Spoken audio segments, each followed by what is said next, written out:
Hello, you are listening to the Child Care Director's Chair podcast.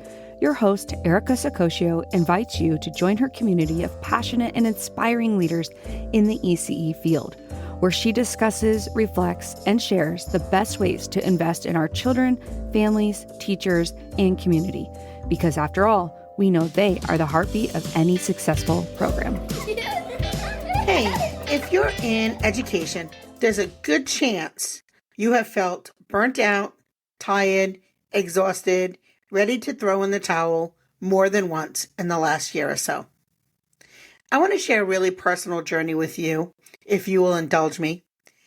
I want to talk about my last year and how I went from literally to the point where I thought I was going to die to the best season of my life in 1 year. And there were a lot of things that came to fruition for me. And so I want to share it with you because I hope, one, it will inspire you, or two, at the very least, give you some hope that things will get better. So I started my podcast just a little over a year ago. And it was really truly a place where I just came to vent, talk with other people who were facing the same challenges as me, and maybe just not feel alone. And I met so many wonderful people. It was an incredible year. And as I reflect on all the things I accomplished, I can't express to you my gratitude for you, the amazing listeners who tune into my podcast literally every day, Monday through Friday. I guess not on the weekends, but Monday through Friday, every day for a little over a year. Or my friends that are on YouTube here who check out my videos. Some are the same as my podcast and some are not. Some of you have been on my YouTube channel for years. So thank you. Some of you may have just found me last week. And so you're new to our community. But all in all, it's been crazy. It's been a crazy couple of years in education. In that time, I have, hard to believe, in 1 year, have hit over 250 podcast episodes, 90 interviews with amazing childcare directors just like you, teachers in the field who I love because I know I could not run my business without them, or even those advocates and agencies that support the work that we do here in early childhood education. I've had some coaches on our show that are amazing. I've had all different types of people who support our early childhood community. So I hope that you will reach out to some of those folks. And maybe not the ones on my show if they're not the right fit, but reach out to somebody and ask for help. It's okay. In our special episode, I wanted to share a few of the more popular episodes with you in our playlist. So I'm going to put that in the show notes below. We are going to be taking a hiatus from the podcast for the next 6 or 7 weeks as we're rolling into the holidays, so I can spend some time with my family and rejuvenate and be happy for the blessings that I have. And so that would be one piece of advice I have for you if you're not doing that, because it's very easy to get overwhelmed, especially the way that our industry is right now. Many of you are struggling with getting kids, getting staff, new regulations, increasing expectations. I know the drill because I live it too.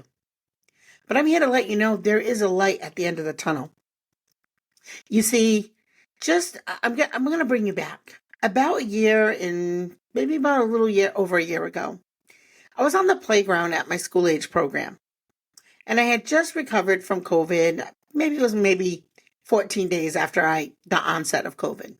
I remember being on the playground and remember feeling this sudden sense of I couldn't breathe. And I said to myself, am I having a heart attack, an asthma attack, an anxiety attack? I didn't know. But I felt this, like I just couldn't breathe. And I remember standing there thinking, should I call 911? And I was covering teachers' lunch breaks, and there was not enough staff for me to leave. I was the only admin on at that point until folks started coming back from their lunch breaks. And that my friends, is what you call an epiphany. Because I had been under so much stress for the last 4 years prior. My mom was aging, was sick.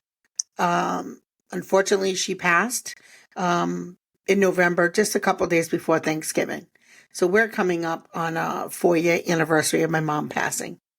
It was very difficult. She was sick for about 3 years, in and out of hospitals and nursing homes and all the things that we struggle with when we have an aging parent. My youngest child was also struggling with mental health issues. And that had gone on for, and continues to go on to this day. But it's a lot. It's a lot because you want to save your children. You want to save them. You want to help them. And sometimes it's difficult when you don't have all the answers, especially those of us who are in the early childhood field. We're teachers. We're experts. We should know how to do all the things that we need to do for our children. And so it was then you have to realize that you are also only human and only can do so much. And if that wasn't enough, one of our daycare vans got hit by an Amazon truck. Luckily, with the grace of God, nobody was hurt. The van totaled, but nobody was hurt. It was such a traumatic event. And then if that's not enough, after all of those things, we had this little thing called the pandemic that happened. And so it was just ongoing stress for 4 years to the point of completion. I was empty. There was nothing left in me. And so some of you have heard me tell the story in very short snippets. But then I went online and I said, I need to make a change. I need to do something. And so I pulled up all different wellness resorts. And I found one in Carefree, Arizona, called Kavana. And if you've never been there, look it up. It's amazing. Actually, I think I'll reach out to them today because that place saved my life. So I spent a whole week there, unplugged, not a radio, not a TV, nothing. Just me and myself. Now, I've never done that before. I'm always on the go, ready to go. And I know that many of you can relate to that, right? You're always taking care of someone else. And so this was the first time in my life, really, that I only worried about one thing and one thing only, and that was myself. And I know that sounds selfish, but it was what I needed. It was what I needed to survive. And so I guess my warning would be to you is don't let yourself get to that point, and recognize when you do get to that point that you need to do something. It was long past the bubble bath and massage. We were way past all of that. None of that was going to help. I really needed to do a check-in with myself. And so while I was there, I wrote a chapter in a book. It is called Women Excelling Everywhere. And I wrote it with 9 or 10 other incredible women who have their own journeys. And I talked about it's so important to take care of everybody around you. And we know that as folks in this space, right? That's our whole essence, our whole identity is taking care of others and teaching and this sense of community. And all those things are great and they make us feel really good when we're part of a really good community. But we very often forget about ourselves. And I'm glad that this language in this conversation is coming up now because it does seem as though there's a shift and there's a lot more talk about it. But for somebody who's been in the fields for 25 years, we would wear that as a badge of honor, right? Our work ethic. But that work ethic may not always be the best decision, not if you're running yourself into the ground. And so it's important that you recognize that. So with that, I wrote a book. We have our podcast, 250 episodes, as I said, 90 interviews. I got to travel around the country more than I ever had this year. I was able to take a step away from my building. I am a very active on-site owner. For those of you who listen to my podcast on a regular basis, you know that to be true. But I went to Texas. I had a great time in Texas. Went to the Born to Teach conference, which if you've never been to a Born to Teach conference, I recommend you go. It's definitely refreshing, definitely fun, engaging, wonderful conference. Well put together. So congratulations, Latrice. But also what made that conference so wonderful and amazing was the people who attended and the people who spoke. It was the first time I had been to a conference where people were so engaged with each other. And it was just exactly what I needed at the right time. And so I made many friendships in this last year. Many of those folks have been on my show. Many continue to listen. I even got to meet some of my listeners there for the first time, which truly made my heart sing. So, connecting with community, so important. And that is going to be a strategy that I recommend for you. Then I got to go to several other conferences. Connecticut, I was in Connecticut, which is just one state over. And ironically, it was so funny. Typically, when you're at a conference, I was a vendor. When you're at a conference, they usually will separate like types of businesses. I'm a podcaster and Noelle's a podcaster. I'm a coach and she's a coach. And they literally put us next to each other. Now, that wouldn't be the typical setting at a conference. You would normally, as I said, separate. But see, I believe it was fate because all of these things started to snowball and this momentum started to happen. Or perhaps it was my mind shift. I'm not sure. You see, because a lot of things happened to me when I went to Arizona. I did some things I never did before. Besides unplugging, I did things that will sound really funny and kooky to some. And for others who have experienced it, you'll get it. But I walked the labyrinth with no shoes on. In Arizona, it was warm, it was beautiful, it was sunny. And as I walked the labyrinth and I got to the middle, I put down my stone and there was this just release. And I cried in a way that I never cried before. It was a combination between happy and sad. It was a combination between letting go of the past and being hopeful and grateful for the future, knowing it was going to be okay. And I know some of you right now are not sure that it's going to be okay. But I promise you it will be. And it will be a new day. And there will be wonderful new blessings that will come to you. And I did a sound bath where they played Tibetan water bowls. And that was also amazing. I learned a little bit about sleep and how that impacted, or lack thereof sleep, how that impacted my life. And so I'm still on this journey that is very obvious, but I am so much more mindful. I do not let myself get burnt out to the same level that I would have a year ago. Now, don't be fooled. I am still very much a mover and a shaker. I am still very much dedicated to my craft. I am still very much dedicated to my podcast, to my YouTube channel, to my community. All those I am still 100% in. I'm all in. I'm all in for all of us because somebody needs to have a voice for our early childhood educators and our programs. And so I want to be one of those voices. But as fate would have it, I met Noelle. And Noelle and I had so many things in common. Now, beyond the work things that were obvious, beyond our fields, our families were similar. The ages of our children were similar. Our husbands' backgrounds and cultures were similar. So many things were similar. We immediately connected. I have a new friend for life, and we're going to do great things.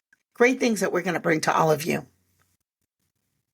On top of that, I've had the pleasure of joining the John Maxwell Coaching and Speaking Program.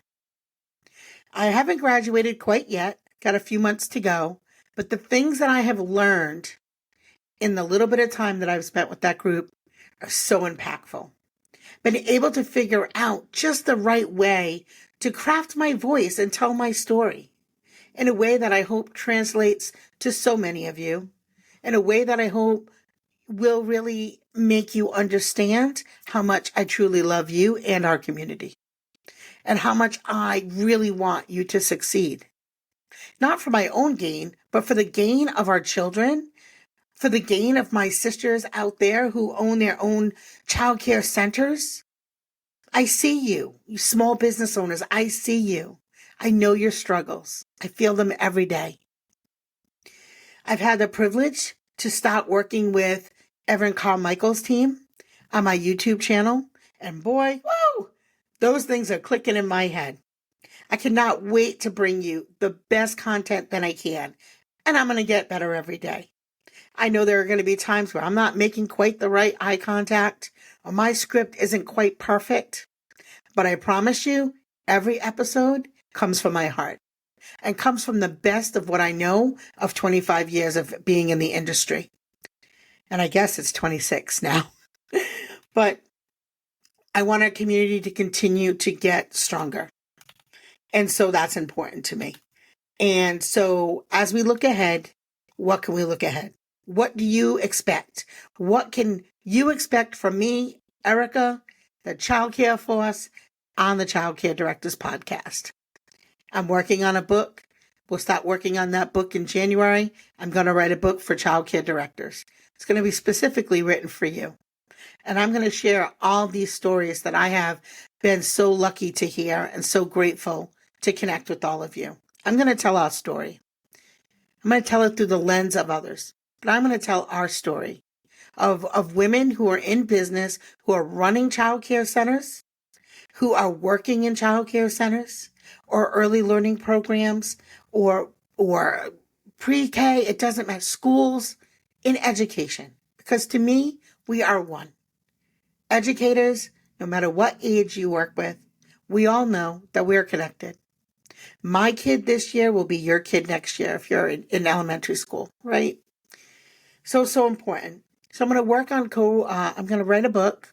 And for those of you who want to be part of our story, let me know. Visit me on my website. Send me a message. Send me a DM. I answer everything. You can send me a text. My personal phone number is right on the website. Send me a text. I want to hear your story. I want to include you in my book.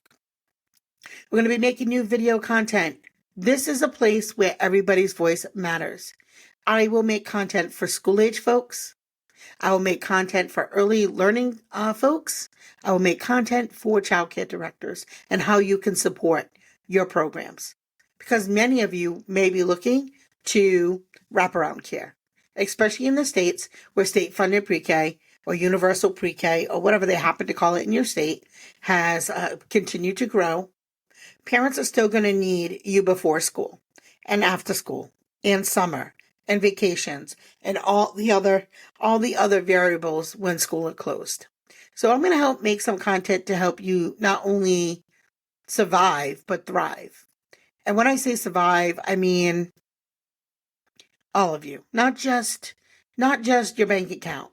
I want to make sure that you are okay. I want to make sure that you are good, right? And talking with all of you and hearing your stories and being able to connect with this community also is a way that helps me take care of me. So the road ahead looks pretty great. Noelle and I are putting together our first conference for early childhood educators right here in my home state of Rhode Island, which is a very interesting place to have it. And it was intentional. Not only is it my home state, it's the smallest state in the whole country. We have such a warm, welcoming atmosphere, so intimate of a setting where we can really connect. I don't want anybody to be overwhelmed when they come here. We have one of the best airports in the country to fly into. Super easy to get in, super easy to get out. We're going to have tracks for school-age people. We'll have tracks for males in education. Like, seriously, all of the folks in early childhood education are going to come together. And I hope to see you there. I really hope that we do. I'll put the information in the comments below and the links below on the socials and all the places that all my mentors are telling me to put it. Because, let's face it, I'm 54 years old. I didn't grow up in the social media world, but I am learning because I am sometimes the student. And sometimes I'm the teacher. And that's okay, because I know that's the case for all of you as well. So that's it. I want to just share that story with you, is that if you're feeling burnt out, check in with yourself. Take care of yourself. Here are a few things that, that I learned, and none of these things are secrets. And that's the funny thing is, the answer. You just have to take the action. You need to sleep. You need to drink water. You need to get exercise. You need to eat healthy food. You need to feed your mind. You need to feed your spirit. All those things. I'm not sure what's stopping you from taking action. So go ahead and do it. And remember, it's a journey. I still have a long way to go, but I am on that road. And I hope that you're on that road too. I hope that you will be optimistic as we approach the new year. I hope you will be reflective as I have today and think about all the things that you have accomplished, all the impact that you have made on families, on children, on your community. Please celebrate some of that, because I know it's been hard. And it's probably going to continue to be hard for the next year or two. We'll have to see. But in that time, in that space, know it's okay to take care of yourself. There's lots of books out there, and, we're coming into January in just about 8 weeks. So don't worry, there won't be any shortage of articles, blogs, and all the things, right? But don't wait till January. I want you to today, look in the mirror and say, what 3 things am I going to do to avoid burnout and do things that I love to do? Find those things that you love to do. They will fill you up. I love my YouTube channel. I love my podcast, and I love all the people who come in, whether it's 1 listener, 1 view, or 2 million. It doesn't matter, because I'm not doing it for that reason. I'm doing it so that we have a community that we can go to, that has our back, and reciprocal relationships, as always. So that's it for today. I hope that you find some inspiration. If you liked this video, please hit the subscribe button. Leave me a comment below. Truly, again, I love you guys, and I hope that you have an amazing day. Well, all the cute little kiddos have been picked up, and it's time to go home. And that'll do it for another episode of the Child Care Director's Chair. Please leave a review so Erica knows the information is helping you to manage and improve your childcare centers. Remember to subscribe to get the latest episode from Erica's Child Care Director's Chair.